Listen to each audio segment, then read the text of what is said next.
Makis Adventure is a small game with a big heart, and an even bigger punch. Or bite, in this case.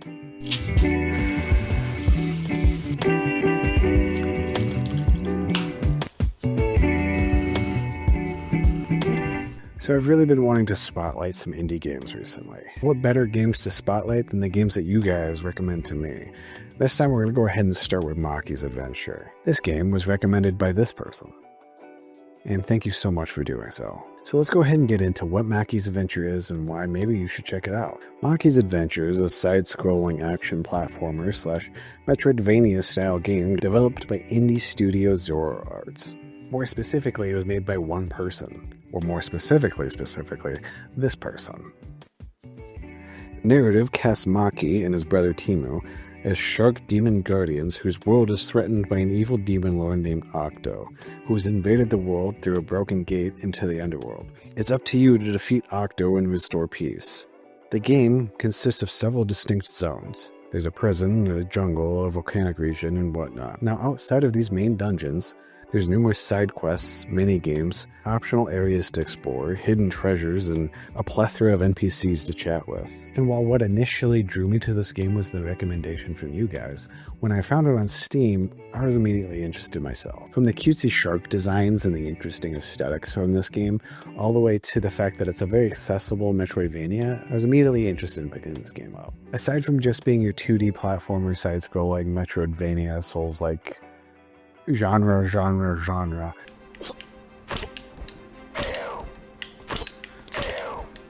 Okay, so far it's like a side-scrolling Metroidvania Souls-like game.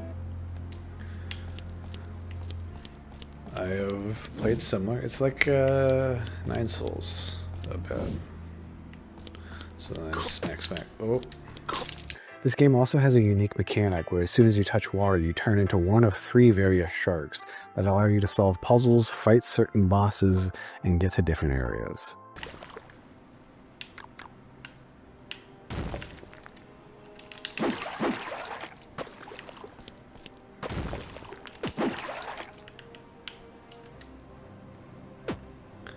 Oh, no, I don't like any of these guys.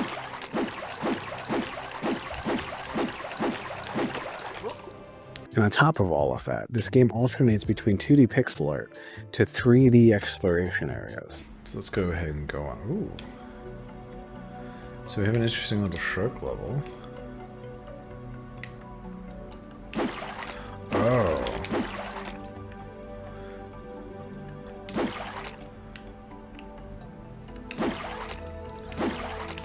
Okay, so what am I... Interesting. Okay, so...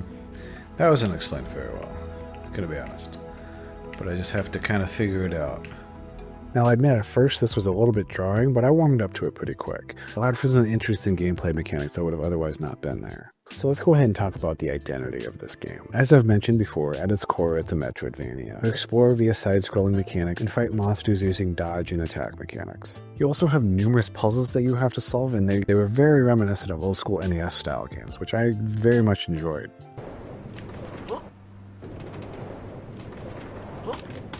We got this. I'm gonna do it. And honestly, it's cool.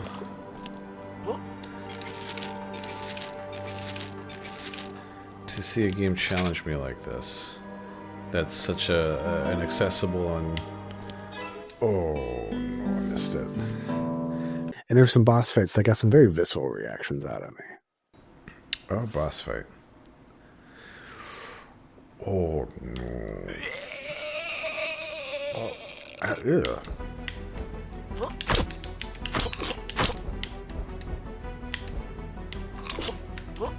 Okay, so this guy's gonna be... Oh! Oh, what is this? Now, on top of all of that, this game is very speedrunner friendly. It actually encourages you through various rewards and settings within the game. The more I delved into this game, the more I enjoyed it, but as soon as I started, I felt like the experience was over. This game is very short. All in all, I completed this game in about 2 hours. Now, if you're more of a completionist, you can expect more out of this game, probably around the 5-hour mark. But no matter what, I wouldn't expect more than an evening worth of play. That being said, it needs to be noted again, this was made by one person, and the amount of work that this person put into this game is incredible. So who is this game for? If you like pixel art platformers, light accessible action games, games with fun movement mechanics and transformations, or short and sweet adventures with a bit of charm and exploration, but without heavy time investment, then Makis Adventure is a fun, bite-sized indie adventure ride that is worth checking out. Let me know what your thoughts were on this game and if you intend to check it out, or if you have a recommendation of your own, let me know down in the comments. In the meantime, if you could like this video to let the algorithm know you want to see more of me, and if you could subscribe while you're at it, you'd be doing me the world of favors. Or if you want an entire list of indie games that you guys recommended to me, you can check that out right here, somewhere around this space.